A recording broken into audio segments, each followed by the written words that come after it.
Mokuyuma Tumbacolefé para quem é filho de santo, a bênção para quem é dia bênção. Bom dia, boa tarde, boa noite para você que está aqui acompanhando o canal da Cabocla. Hoje a gente traz um pensamento que se pretende decolonial, mas que você vai poder me dizer se é ou não. Hoje a gente está aqui para pensar a perversão, para pensar a maldade, para pensar a causa daquilo que emerge, sobretudo nos vilões, né? Nos grandes vilões da história, nos grandes vilões dos quadrinhos, aquele personagem que seduz porque ele faz o mal. Então a gente vai pensar isso a partir das árvores brasileiras do Jardim Botânico. Aqui em cima está uma famosa árvore do sertão, que se chama cagateira, o nome popular dessa árvore, que dá um frutinho amarelinho somente durante uma semana do ano. Aqui é a cagateira, temos o caule, é uma árvore que está no Jardim Botânico bem na entrada, na frente da foz.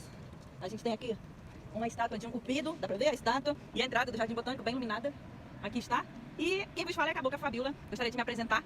Muito embora você que acompanha o canal já tenha condição de saber que a minha autodenominação de cabocla vem de um grande amigo que eu tive, o Januário Garcia, fotógrafo do Movimento Negro, que me chamou de cabocla, me batizou como cabocla, e aqui estou eu, na pretensão de poder, de alguma forma, fazer jus a essas entidades que são os caboclos brasileiros, mistura de indígena com negro, que pode aí abrir a nossa cultura para aquilo que há de genuíno no campo do transcendental. E a transcendência é uma possibilidade que se abre a partir da filosofia. Agora, como a filosofia se dá no Brasil, é uma questão que a gente pretende trazer a partir da questão do mal. A questão do mal, na literatura bíblica e na literatura filosófica, é quase sempre tratada como uma condição advinda da perversão, né? Do contrário à lei. Primeiro tem a lei de Deus, primeiro tem a lei do pensamento que se deixa tomar pela filosofia, pela falta de sabedoria, mas também por uma sabedoria sobre como essa falta de sabedoria nos alicerça para a gente poder desconfiar daquele que faz o mal e também, quem sabe, conseguir trazer até a cura, não para o outro, mas para si, para que não se deixe tomar pela maldade alheia.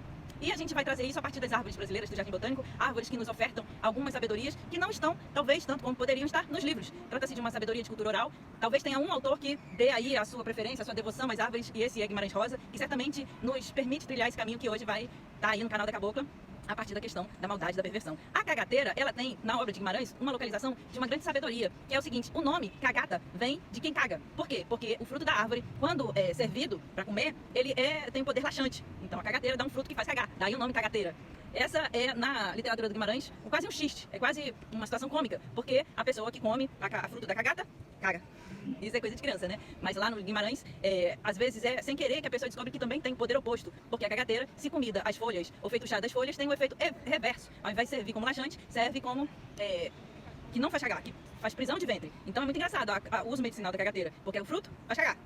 E a raiz, e o caule e as folhas fazem prisão de ventre. É preciso muita sabedoria para lidar com essa árvore que está aqui, bem no portal do Jardim Botânico. Vamos para a nossa próxima árvore? Até logo! Existem muitas formas de pensar a maldade. Por hábito, a maldade é relacionada na filosofia à violência. Então a gente tem aí a violência fascista, a violência autoritária. Né? O verbo violar tem primeiramente o sentido sexual. O violador é aquele que estupra a vítima. E na natureza a gente tem o reflexo de um pensamento de uma violência que não é ruim, não é má. É a violência da natureza. A natureza, ela tem a sua violência, né? E o ser humano, quando domestica a sua própria violência, é que se torna mal. É engraçado, é curioso. Essa, pelo menos, é a minha interpretação, na condição de cabocla, de poder enxergar a violência na natureza como uma violência boa. Aqui, por exemplo, vocês podem ver um caquizeiro, que é uma árvore de caqui, com suas frutas maravilhosas, carregadinho. Esse caquizeiro, ele fica carregado 2 vezes por ano, e aí é uma delícia para os pássaros e para os micos leões, e também para os mosquitos. Logo à frente, ai caraca, aqui um. Logo à frente ao caquizeiro, vocês vão ver várias enxames de mosquitos cheios de frutos, e na frente uma quantidade infinita de enxames de mosquitos. Esses mosquitos, uma hora eles vão cair de boca nos caquis. Isso é ruim para os caquis? Claro que não. Claro que a violência com que os mosquitos vão se atirar para os caquis pode causar nojo naquele que enxerga a violência como uma coisa ruim. Mas a natureza, ela se dá ao luxo de preservar apenas alguns e aniquilar outros. Então, continuando nossa peregrinação pelo Jardim Botânico, aqui nós temos 2 árvores que nos causam muita compaixão. Essa é a cabaceira, também conhecida como coieté. Cadê? Ela está aqui em cima, ela fica bem na frente do jardim medicinal. Ali está o jardim medicinal com plantas, sobretudo para surdo-mudos tocar. Eles podem tocar nas plantas a fim de sentir no tato como cada planta é. E eu gostaria de aproveitar então a cabaceira e o mogno, que está bem na frente da árvore de coieté, para trazer uma reflexão sobre a filosofia europeia e sobre a repercussão dessa filosofia em ares brasileiros, a partir dessas 2 árvores. Guimarães Rosa era um grande leitor da filosofia europeia. Ao mesmo tempo, ele dizia que a filosofia no Brasil era muito entediante. Nós estávamos habituados a repetir como papagaios aquilo que se dizia na Europa. Ele fez uma leitura muito autêntica daquilo que é possível em termos de filosofia europeia, em termos de antropofagia dessa filosofia. E começou, acredito eu, por 2 intelectuais de gabarito, que eu também estudei, eu também tive a honra de estudar. Quem são eles? Heidegger e Freud. Sigmund Freud, criador da psicanálise, e Martin Heidegger, que deu nascência, deu vigor de potência à chamada fenomenologia. Aquilo que o Heidegger traz, acredito que parte de uma reflexão genuína sobre o ser. O ser é condição de possibilidade de todo ente. A diferença ontológica é a diferença entre ser e ente. Para a gente conseguir considerar o caráter epocal de cada coisa, de cada ente, é preciso a gente dar um passo atrás e pensar sobre o ser que deu ocasião ao ente que veio a ser. No âmbito do ser humano, nossa condição de ente é sempre uma questão, porque ao mesmo tempo que nós somos ente, nós somos a possibilidade de investigação. Essa possibilidade de investigação parte da hipótese de que somos mais do que coisas. Nós somos possibilidade de ser. Nós somos possibilidade de investigar o ser. Então, a gente é perpassado por um equívoco, que é o seguinte: ao mesmo tempo em que a gente é cada época, a gente é a época em que a gente é, nós somos, nossas condições perpassam a nossa quantidade, para usar o vocabulário heideggeriano, perpassa uma condição espaço-temporal única, nós podemos nos abrir para o que foi em outras épocas. Daí a terminologia de que vai fazer uso tanto Heidegger quanto Nietzsche, que é o famoso retorno à Grécia. É uma questão, como que se daria esse retorno? Já que a gente não pode saltar no tempo, não existiria uma máquina no tempo que nos faria sair da época que é a nossa e chegar na época que é a época grega. No entanto, ambos os pensadores, tanto Nietzsche quanto Heidegger, fazem uso dessa terminologia de retorno à Grécia. Como que nós interpretamos esse retorno à Grécia? A questão mais interessante do retorno à Grécia é Foucault que demonstra. No Foucault vai ter na história da sexualidade, desse filósofo francês, Michel Foucault, o retorno à Grécia também como retorno a uma época de liberdade sexual. O que quer dizer essa liberdade sexual? Quer dizer que, na Grécia, o ser humano alcançou aquilo que nas outras épocas se perdeu. Em virtude de um moralismo cristão, a gente teria perdido a capacidade de vigor, que é produto de erotismo. Então, lá, no Foucault, existe essa consideração de que é preciso a gente retornar à Grécia em virtude da liberdade sexual, a liberdade de escuta do erotismo. Será que Foucault está certo? O Heidegger, ele trouxe uma consideração sobre o ser que abriu caminhos. O retorno que hoje a gente vê vigorante, que é o retorno a uma filosofia antiga, filosofia grega, justamente por ter trazido a questão do ser como a questão mais importante da filosofia. Em Ser e Tempo, a gente tem essa investigação sobre o ser, como o ser se abre, como que nós, entes humanos, somos privilegiados, porque nós temos a possibilidade de nos abrir para o ser, e assim, a partir da condição de possibilidade do que nós somos, então nós somos seres que podem se abrir para o ser se dá em nós, a clareira que é o ser se dá em nós, e isso não teria condição de acontecer com os outros seres. Essa interpretação do Heidegger, ou melhor dizendo, essa tese do Heidegger, eu considero imprescindível para uma reflexão filosófica autêntica, que é você poder tomar o ser, ou seja, a totalidade, como norte do pensamento. Você poder se deixar de tomar por essa forma de pensamento meditativo que é de origem no próprio ser, ou seja, naquilo que nos torna possível, nós somos possíveis graças ao ser que nos tornou seres existentes. E a reflexão filosófica genuína é essa que pode retornar ao ser como condição de possibilidade de si mesmo. Embora o Heidegger seja esse pensador que traz esse pensamento, que é o mais vigoroso, que é o mais importante, a gente sabe que após o pensamento, a reflexão e a própria publicação de Ser e Tempo, teve origem na Europa 2 guerras mundiais. Então, na Segunda Guerra Mundial, o Heidegger teve uma postura problemática, uma vez que 10 anos antes da eclosão da Segunda Guerra, o Heidegger se colocou como disponível para o Partido Nacional Socialista, para o nazismo, como possível reitor da universidade onde ele estudava, onde ele tinha pesquisa, onde ele era professor catedrático. Então ele foi reitor, a princípio aceitando o convite do próprio Partido Nazista. Essa discussão sobre a relação entre Heidegger e o nazismo é levada a cabo por um autor que eu considero de importância duvidosa, que é o Safransky. Então ele aponta que haveria sim a possibilidade de a gente traçar uma relação entre Heidegger e o nazismo, uma relação entre o pensamento do Heidegger e a eclosão do nazismo. Isso seria de fato assim, propor o pensamento filosófico como origem de todo mal. Propor a radicalidade do pensamento sobre o ser como capaz de ofertar ou causar uma coisa tão nojenta e abjeta como a morte de 7 milhões de judeus, homossexuais e ciganos. O assassinato dessas pessoas, eu acredito que não tem nenhuma relação com o advento do pensamento de Heidegger. Não acho absurdo essa ponderação de que o Heidegger seria causa do nazismo. Apesar disso, eu acho interessante a gente colocar o seguinte: a forma como Lacan, o psicanalista Jacques Lacan, francês, vai se aproximar do Heidegger em função justamente da ojeriza que os franceses e a Europa de uma forma geral vai ter com relação a essa aproximação que o Heidegger teve do nazismo, se eu não me engano, em 1933. Então o Heidegger ele vai ser punido em função da relação dele com a filiação dele com o nazismo. Ele não vai poder, durante toda a sua vida depois da Segunda Guerra Mundial, dar aulas em universidades alemãs. Ele vai ser ostracizado praticamente, ninguém vai querer saber dele, da obra dele, durante pelo menos 20 anos. Ninguém talvez seja exagero, né? Mas assim, a intelectualidade francesa, de uma forma geral, vai tratar Heidegger com ojeriza. Salvo algumas exceções, como por exemplo Lacan. Lacan vai, em 1955, traduzir um texto de Heidegger que se chama A Coisa, vai colocar a coisa como das Ding, que é um conceito da psicanálise, e vai subverter o texto do Heidegger de uma forma que o próprio Heidegger depois vai se surpreender e vai falar que aquilo não é o texto dele. O Heidegger, na Coisa, vai considerar a tríplice, vai considerar a quadratura dos quatro, né? Vai considerar que cada coisa, para vir a ser, ela precisa da atuação de deuses imortais, de céu e terra. Essa é a quadratura em que o Heidegger considera haver todo ente. Então, o Heidegger está numa luta ferrenha para resgatar os deuses de um lugar onde eles foram relegados a estar pela época da técnica. Essa operação de resgate dos deuses, o Heidegger vai levar a cabo em toda a sua obra, acredito eu. Só que de uma forma um tanto quanto difícil de ser compreendida, porque exatamente ele é como se fosse um lutador de boxe, lutando contra a técnica, lutando contra aquilo que hoje a gente reconhece que vem destruindo o planeta de uma forma muito vigorosa.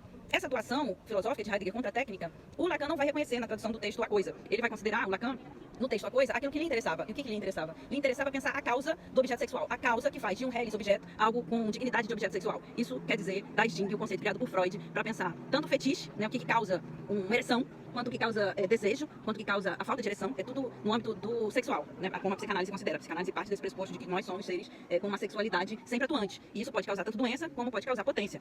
A dificuldade do ser humano de lidar com a própria sexualidade vai ser objeto de análise de Freud. Então Freud, quando ele dá nascimento ao conceito de Dajing, de a coisa, ele quer pensar essa dificuldade de relacionamento do ser humano com relação à própria sexualidade, algo que foge a toda regra. E o Guimarães Rosa, no livro Grande Sertão Veredas, ele vai colocar de alguma forma essa dificuldade em ação.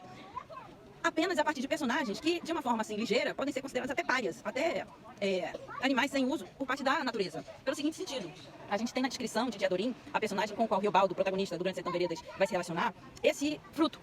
A Diadorim, ou o Diadorim, carrega consigo uma cabaça. A cabaça, a gente sabe, ela é um fruto que na literatura pornográfica, ela se volta para esse objeto que é a virgindade da mulher. Então, a mulher virgem, a mulher casta, pura, ela tem cabaça, ela é cabaço. Isso vem do fruto, porque a cabaceira, vocês vão poder ver, talvez, tem um fruto que é bem fechadinho. É um fruto que vai dar a panela de cabaça. Não sei se dá para ver. Aqui, vamos tentar nos aproximar da cabaça para mostrar o fruto, que pode carregar água, né, pode carregar arroz, é muito usado na culinária da roça. Então, a Diadorim, ela usa como adereço dessas roupas a cabaça, como forma de ilustrar a virgindade da própria personagem. Né? A Diadorim, ela é virgem. E ela é virgem porque ela virou homem. E a hombridade dela não é colocada em questão. Vai ser ela que vai enfrentar o capeta. E ela vai enfrentar o capeta com unhas e dentes. Ou seja, com muita violência. O capeta matou o pai dela, ou dele, né? Essa é uma questão que está presente no romance do Guimarães. Que é o assassinato do pai precisa ser vingado. E a Diadorim vai fazer isso durante todo o romance. Vai querer vingar a morte do pai. Que talvez seja a morte de Deus, numa linguagem mais nietzschiana. A morte de Deus é preciso a gente vingar na literatura do Guimarães Rosa. Salvo se a gente conseguir a nobreza de um mogno. Então, se você alcançar a iluminação, eu diria, como acredito que o pensamento de Heidegger levou-o a ter uma iluminação, a ser um iluminado, a gente consegue ser tão nobre quanto o mogno. Aqui o mogno, essa árvore esplendorosa, que está aqui quase na entrada do Jardim Botânico. Bem em frente à estátua de Dom João VI, no Jardim Botânico, vocês podem se dar ao luxo de observar uma árvore sagrada para muitos povos, que é a cânfora. Aqui atrás do Dom João VI, vocês encontram uma árvore de cânfora. Qual é a propriedade medicinal da cânfora? Ela tem um aroma sensacional, então ela é muito usada para ser colocada aí no travesseiro, para dormir e também como incenso. A cânfora é sensacional. O poder medicinal da cânfora nos faz lembrar da própria guerra entre Deus e diabo que a gente observa no Grande Sertão Veredas. O diabo é fedorento e os heróis do romance têm aromas frescos como o da cânfora. É uma forma de distinguir talvez Heidegger, cheirosinho, e Hitler fedorento. E a gente, brasileiros, de que pensamento nós parimos? Que pensamento nos pariu? Nós somos tupiniquins, nós temos nossa terra Pindorama, nossa terra é Pindorama. Aqui os povos indígenas plantaram jardins. De que forma a gente pode criar uma filosofia que nos permita cuidar da natureza, cuidar de nós mesmos e da nossa forma de ser? A gente, indígena, fomos muito violentados pela Europa. O eurocentrismo, que hoje ainda vigora na academia, sobretudo na filosofia, ela é muito violenta, porque a filosofia europeia, ela pode nos desenraizar. Nós também somos árvores e sem nossas raízes nós ficamos como? Sem vigor. Então, acredito que a sabedoria brasileira, ela tem sua origem e seu fim no povo indígena e no povo negro. Por quê? Porque é o povo que mais sofreu a violência dos povos que aqui vieram se localizar. Então, de alguma forma, negar essa cultura da violência que aqui no Brasil tanto vigorou e ainda vigora com relação aos povos indígenas e negro, é você ignorar aquilo que nos constitui enquanto povo. A filosofia que não está do lado do povo indígena e do povo negro desconhece o seu próprio poder. Qual é o poder da filosofia? É fazer frente àquilo que não está no cerne de um cuidado genuíno. Aquilo que é o cuidado para conosco é alicerce daquilo que pode ser melhorado. E a gente tem aqui no Brasil um grande filósofo que me causa muita admiração, que é o Nego Bispo. O Nego Bispo é um filósofo que ele empenha-se de uma forma incrível em proveito da a cultura oral, melhor dizendo, alvo aí das reflexões do Nego Bispo, e ele de nenhuma forma, em nenhum momento ele titubeia em termos de vangloriar a cultura oral como superior à cultura escrita. E isso me causa muita admiração e respeito. Eu vejo nisso uma posição de defesa da dignidade do nosso povo. Não vai ser difícil a gente encontrar na filosofia um reflexo ou uma consideração também genuína sobre o valor da cultura oral em detrimento da escrita. Isso a gente tem no Fedro, o diálogo de Platão, que mais se especializa em pensar a poesia, elogiar a poesia. O que a gente tem no Fedro? O Sócrates vai considerar o Deus que traz a escrita, um deus egípcio, como um grande impostor. Ele não seria um deus da sabedoria, mas ele seria um deus do esquecimento. Porque quando a gente escreve, a gente tende a se esquecer daquilo que é mais genuíno. A sabedoria seria uma forma de ser alicerçado no coração. De cor, a gente tem que saber o que é sábio e distinguir a sabedoria. Não é na escrita que a gente distingue, mas no coração. O poder de distinguir a literatura oral, ou melhor, a cultura oral, como mais genuína do que a cultura escrita, e a sabedoria verdadeira, como a sabedoria que tem origem na fala, ao invés de na escrita, é algo que tem nos diálogos de Platão e que eu também enxergo nesse poeta, filósofo fantástico, que eu recomendo muito, que é o Nego Bispo.